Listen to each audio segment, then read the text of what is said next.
Hi there, folks. My name is Emily. And I'm Elle.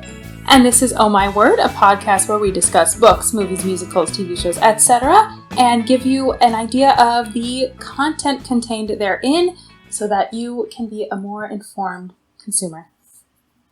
Exactly. And for that, to assist you on your journey of information, we have devised our highly technical... You know, it's so hard to explain, but we'll try. We'll try to explain what our pearl clutching system is all about.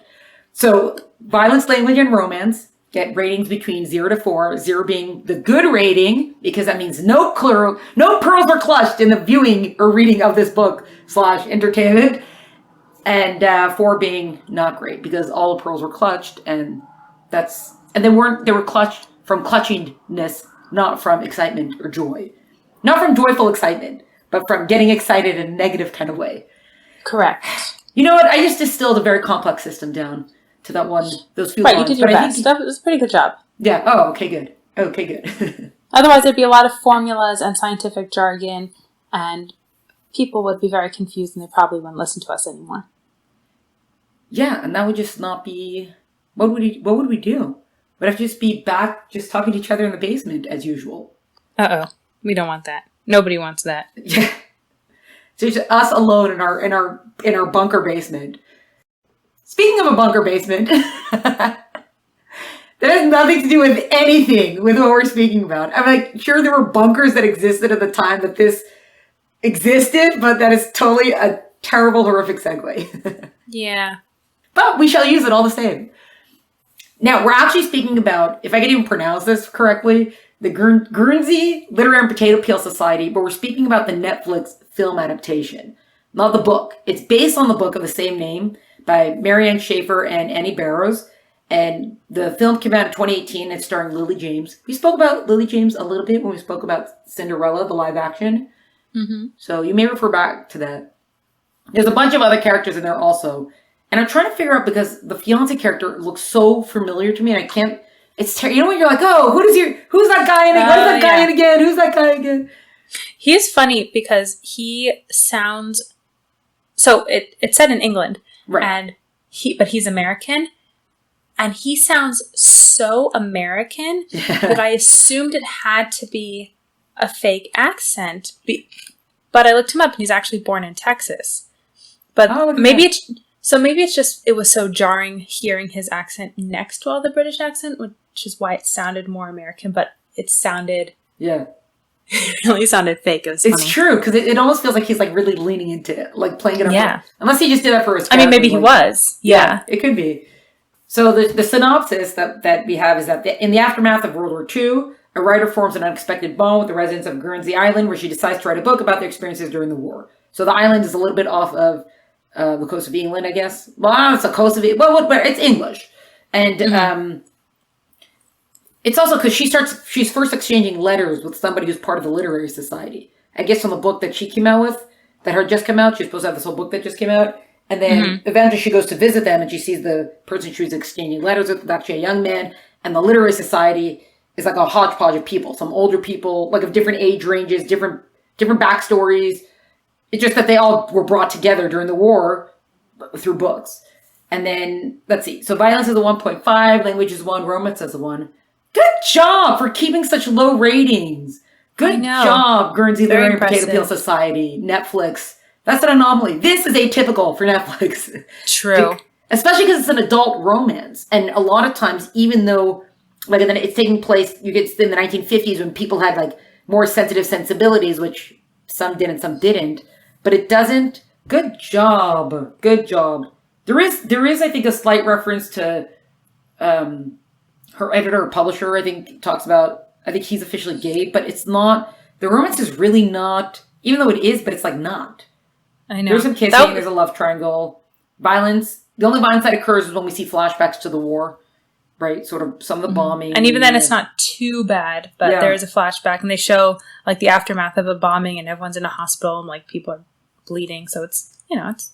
Yeah, and the prisoners and things like that. And then you have language.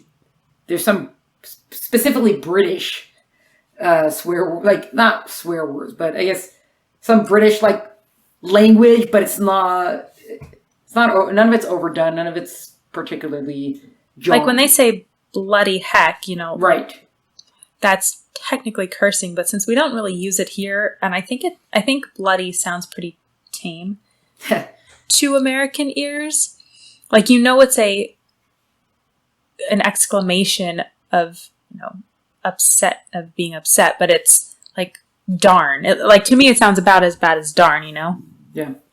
Interesting, just little note on the romance, and I'd love your thoughts on this. So she does mention that her publisher is gay in a very roundabout way to her newfound friend. And I was wondering about it because in those days, because this is 1946, and we know this because there's The Imitation Game, right, about Alan. Oh, yeah. And he goes to jail for being gay, and it's the same time period. And I'm just wondering, knowing that someone could go to jail, I don't know that you would be so cavalier about sharing that, whether or not you personally were okay with it. I wonder if you would just tell a random stranger, oh yeah, my publisher's gay. Like, knowing that that's a jailable offense? I think it was the acting on the gay that got him in jail. And I don't know, I once looked up part of the historical accuracy of The Imitation Game. And I think some of that, whatever occurred to him, like the accuracy is some of it was a little bit cinematically done. But it is true that in those days it was not well looked upon. And you're right, I don't think saying, oh, that guy's gay, put someone in jail. I think it's if they would catch them with someone, or they knew. No, I don't think. No, you're right. Saying it wouldn't make it happen, but I'm still wondering, like, you wouldn't be like tell a friend, oh yeah, my friend's a thief. Like, even if they're not going to go, they might not have proof that your friend's a thief, but you're not going to like share information about your friend being a criminal. Even if you don't care about the criminality of it, you probably wouldn't want, the risk. So I just thought that was like they needed to let us know that he was gay, so it had to come up that way. But I thought, I don't know if I would share that. Well, he shares. I don't know. He shares it also, or it's kind of like an understood between him, and I don't know. Maybe they did that partially also, so she'd be like, "Why is there no?" I don't know. Yeah, and I don't know enough about it to comment on it, but it does seem like, I don't know, there's questions on that. But I have another question on the romance. Here's the other question on the romance. Oh, yeah. Obviously, she goes, and then it's the whole love story because she realizes that the guy who she's been exchanging letters with is a young man, an eligible young bachelor, okay? But she's already engaged, right? She's got the American guy, Mark is her fiance, and what's his name? Dossie? Adams? Something. Dossie, yeah. Dossie is the guy that, blah, they have strong feelings for each other, etc., etc. Actually, they don't specifically do anything, which is also different because usually nowadays films like, oh, if we have so much feeling for each other, we have to end up in bed together. That doesn't happen, right? Because even though she's, kind of hides the ring or whatever, but they don't. But Mark does not come across as a not good guy. Like, they don't specifically. A lot of times when you have this, like, the love triangle, one of the guys has to turn into a jerk. Right. Right. Do you speak about that with the Phantom of the Opera, Love Never Dies? Whatever. So. They always turn one of the guys has to be so you can root against him, and you can want her to go, you want the girl to go for the other guy. But here, Mark, you might say, oh, he's overbearing, he's this, whatever, but he doesn't really, it's not specifically evident that he's if he's overbearing or controlling or anything. It seems like he really, loves her and, values her, and, he gives her, a big ring. So, the fact that she ends up with the other guy, tell your story, whatever it's going to be, but it's almost like, are we supposed to be rooting for this? And it's not even like, oh, look, Mark, I decided I don't want a life in the States. I have to stay in England. He's like, look, I can't live in England. So it's not like they break up about, geographic reasons. It's just like, did you ever love me? Well, I loved our time together. Well, you're not a nice person now. You thought you loved him, but, now I really don't love him because now you see what love is or whatever. So you were using him? Or, you didn't know you were using him, so she's really innocent? I don't know. I'm probably over-analyzing it because, love stories aren't really my thing, but... There is that question, right? When two guys, they're both nice guys, Right. It's like one was not really... when she finds Dossie, she realizes that Mark was nice, but wasn't really the right person. Right. And it could be, but... I guess it's not I guess we could feel for Mark. No one says that we have to not like Mark, I guess. Right. So no, I think... we can still feel bad for him, but still want her... Well, I didn't want her to end up with Dossie. I wanted her to, find some other sort of relationship with the people in Guernsey and stay with Mark, even though I knew that was never going to happen. You know, it's all predictable in that sense. But but maybe that's better, because maybe that's a little bit, I don't want to say more realistic, but I'm sure that happens, that sometimes you are caught between two people, and it's not that one person is a villain and he's controlling or a jerk or whatever. It's just like The Notebook. That's what it's like, The Notebook. I've never seen The Notebook, but I'll take your word for it. There is, because the other guy she's with, and before she goes back to the Ryan Gosling character, is also like a good guy. The Notebook is like that. So like she chooses to go back to him, but it's not necessarily. There you go. Okay, anyways, going back for a second. So a few things to say about this story. Mm-hmm. One is that, and this is a side note and not any judging or condemnation, but there is so much World War II historical fiction today. It's like an oversaturation of the marketplace. So I guess people keep publishing it because people keep buying it, right? And it's not a bad thing for there to be a lot of World War II stuff, but a lot of it is specifically female. Oh, we spoke about this a few episodes ago. A lot of it is specifically female-led World War II stuff, and which is fine also because the woman did a lot, especially in England. The woman in America too, but in England, the woman really played a large role because like the whole place was being bombed. They needed the woman there, right? A lot of them were filling in for men in factories, which what that led to is a whole separate thing.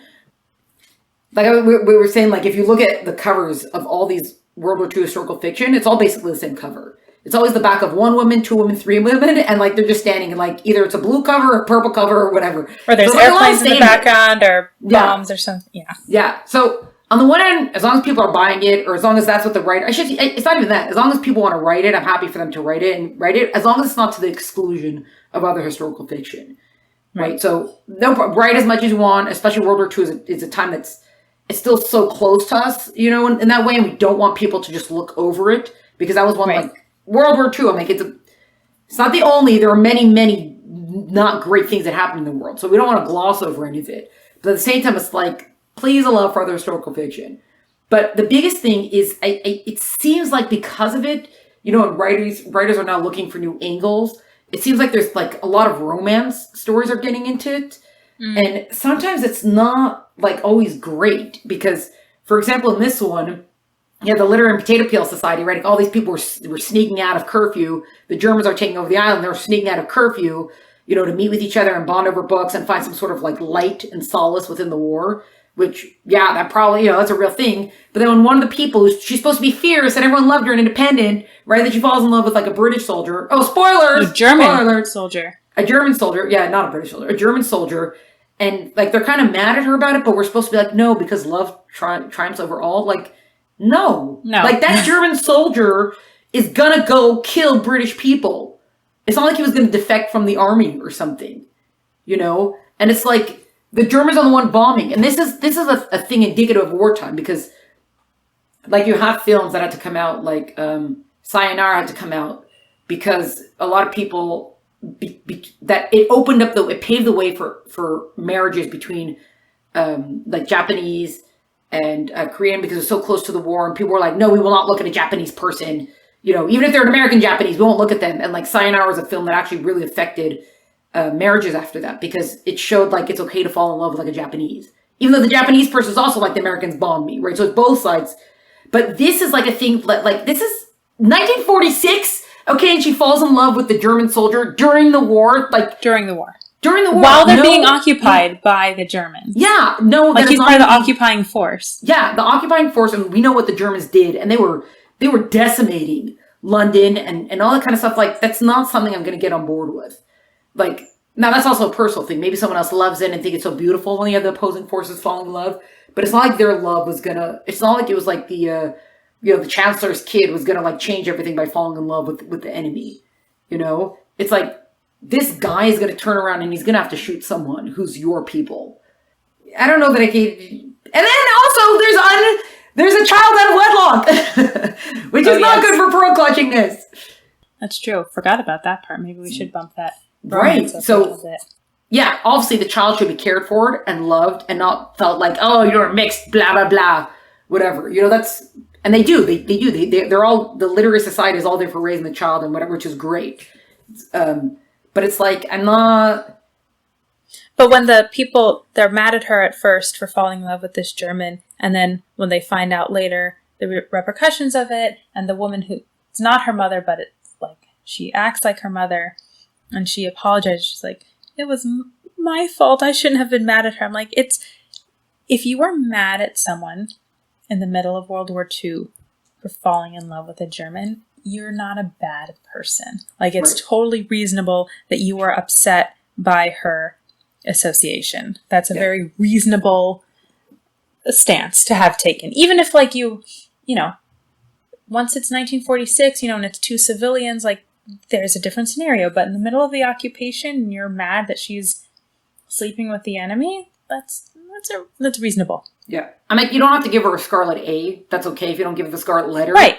You know, we don't have to go that far, even because a lot of things like that happen. Like, oh, you stop, you know, the things like that. But yeah, it's okay. Now, here's the other. It doesn't have to be one extreme or the other. Right. Here's the last thing. The last at the end, and this is something, okay, another spoiler, but this is something that I see as sort of like part of this trend, probably part of like a word, like strong female character sort of trend.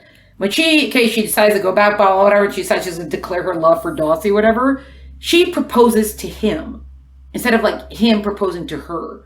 So it's like, you see it also, I see it a lot in YA where where it's obvious that you have the love interest, the girl and the guy, and the girl does the first kiss. Right? It's the big first kiss moment. Oh my God, they can finally kiss each other, blah, whatever. The girl's the one who takes action. Right? She gets it in before the guy gets it in a way. And it's like, I don't think this stuff is being done on, like, accidentally. I think some of this it's a very purposeful thing to write that she kissed him first, or to write that she's the one who proposed to him, right? And I think a lot of people will disagree with this, but I don't think it's necessarily a good thing. Because, you know, where men could be men in a healthy way, we should let them be the men in the healthy way. Like, let him do the first kiss. You know, let him be the one to propose. It's okay. Like, I'm not going to think of her as a lesser character because, if anything, I think of him as lesser because, like, why didn't you propose? Like, you have one job. Yeah. You have a job. You will propose and you will take care of her and you will respect her and you will treat her, you will put her up on a pedestal and you will respect her above everybody else. You know, and love her and take care of her. Like, let him have his one job. Like, don't take this away from him also. You know?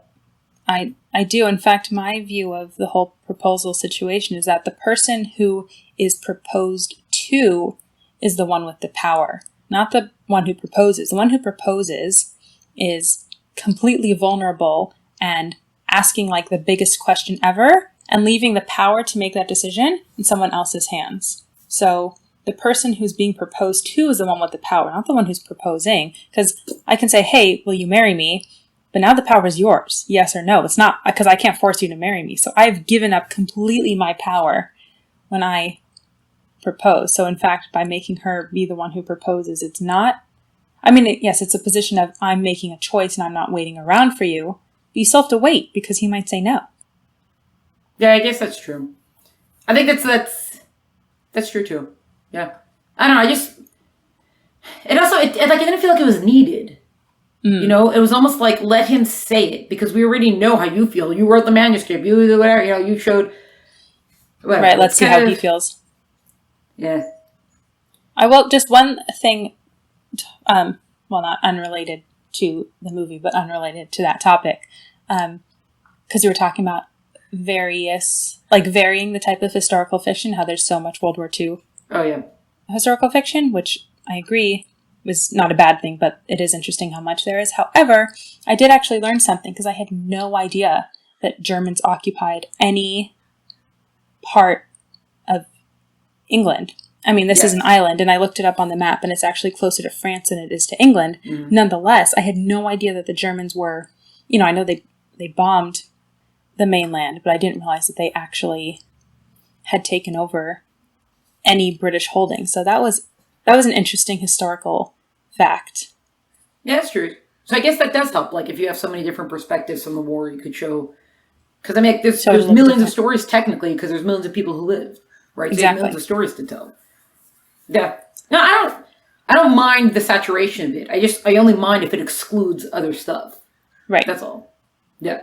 Because sometimes it's just like the publishers want to do what's working, And there's no reason, like, you're not like, oh, look, this sells, so let's not sell it anymore. Like, that's just not good business. Right. Right? But it's also like, just as long as it doesn't keep you from taking chances on other stuff. You know? Makes sense. If it's a good book, even if it just seems to be different, I would like to think that it will be read. And I could be wrong about that, but a lot of writers I speak to and a lot of people I speak to, they are open to reading something that's good, even if it's something different. You know? Oh, I'm always comfortable in this genre, but I'll try something else out if you can assure me that it's a good book. Some people don't want it. They want their genre, their type, their whatever. And that's fine. That's the point. There's a lot of different kinds of people. So it's good for us to be able to give to both. That's all. But hey, look, we don't know what the book is like, so we don't know how much detail, more or less detail the book goes into. We do know that from the film version of it, it's relatively clean, sort of predictable, kind of cute. And one of the best titles ever. Yeah, it's also one of like the longest titles ever. It's like, how many more words can we put into this? It's not, I guess you could say like it's a nice story. Like it's a nice, if you just want to have something that's got like a little bit of the emotional pull, a little bit of like the interesting pull to it. Heartwarming historical fiction. Exactly it. And it's so hard to find things on Netflix sometimes to watch because you're just like scrolling, and then you could take more time looking than watching. So we've given you something now so you can watch and stop your scrolling for a minute. Yes. You're welcome. Also, now that we spoke about heartwarming things, I feel like we have to do something to ice up my heart again because too many emotions is just, it becomes, there's a chemical reaction that occurs. So. Well, I'll make you a potato peel pie because apparently it's disgusting. So. Yeah, that ought to do it. And then we could get mad at this for introducing us to potato peel pie. So, excellent. Perfect. So we have our marching orders, appropriate war connection. You see their marching orders, military. Anyway, and so I guess that's it for us, folks. Thanks so much for listening. We'll catch you next time. Cheers, everyone. We hope you enjoyed this week's episode of Oh My Word podcast. Make sure you're subscribed so you always get the latest episode, and please leave us a rating and a review. And please share the show with your friends. Also, follow us on Instagram at Oh My Word podcast. There we post episode updates, our ratings for each book, and also our personal reading recommendations. Music for the show is by Tim Burke. Editor is Emily Yaffe. We'll see you next week.